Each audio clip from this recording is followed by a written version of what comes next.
If last season happened in the BCS era, how would you reconcile it? The best thing the college football playoff has done, I think, is give teams a slight margin for error in which one loss isn't fatal.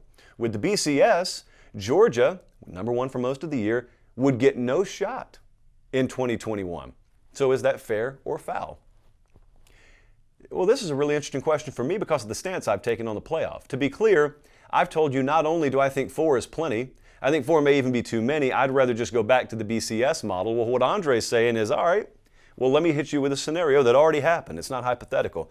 Georgia, in 2021, we just saw that team lose a game.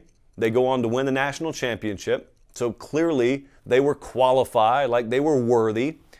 But if we were in the BCS, Andre's saying they wouldn't have even been in the national championship game. And you're probably right. The reason I say probably is because we can't just assume that the seeding would have worked out apples to apples.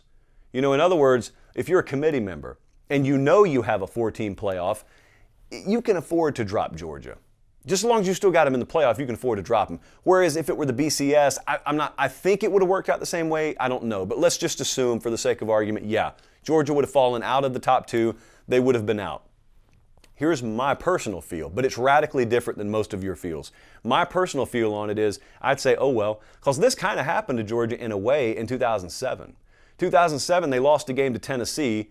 I don't think they lost again. They ended up, I think, winning the SEC, and they were like a National League or American League wild card team. They were called the hottest team in the country. They were that team that no one wanted to play at the end of the year. Well, I never really cared about that in college football, only because I want your entire body of work to matter.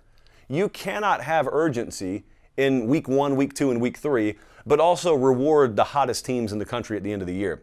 Because by default, those games at the beginning of the season, you look at and you say, yeah, you can afford to lose that one, and it's not really going to be a big deal as long as you get right later.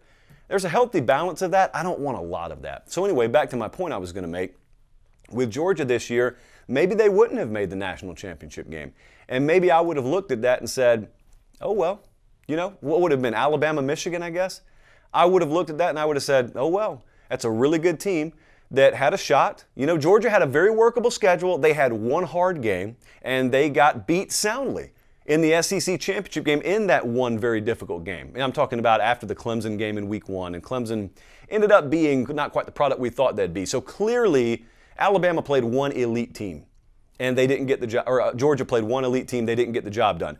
I would be okay in a world where we looked at that and said, that's tough, still a really good year, tough break, but you controlled your own destiny, and you let the opportunity slip through your hands. Now, obviously, there would be an outcry that we need to expand past 2 because that kind of team, it deserves a shot. Well, that's okay. We did expand past that, and here we are now, and congratulations to Georgia. They were plenty good enough to win a national championship. Look, you can go to the other end of the spectrum. You remember that SEC championship game? It was Georgia versus Bama, right? Well, there would have been multiple championship years for Alabama where they wouldn't have even been in the national championship game if we were back in the BCS era. So for those of you out there who hate the stranglehold that Alabama has had on this sport, and you think expanding a playoff is what's going to solve it, need I remind you, the expanded playoff to 4 teams, just 4. That's given Nick Saban a shot at a couple of more titles that he has gone on to win.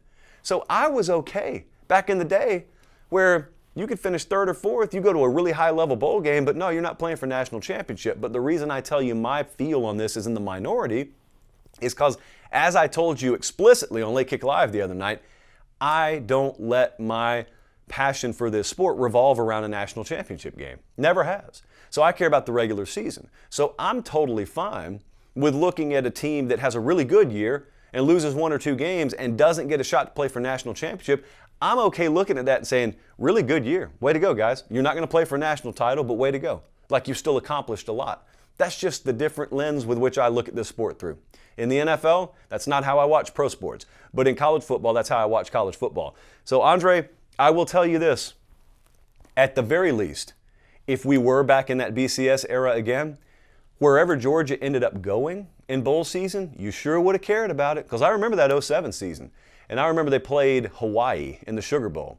And everyone was glued into it. And today, that would be called a meaningless bowl game.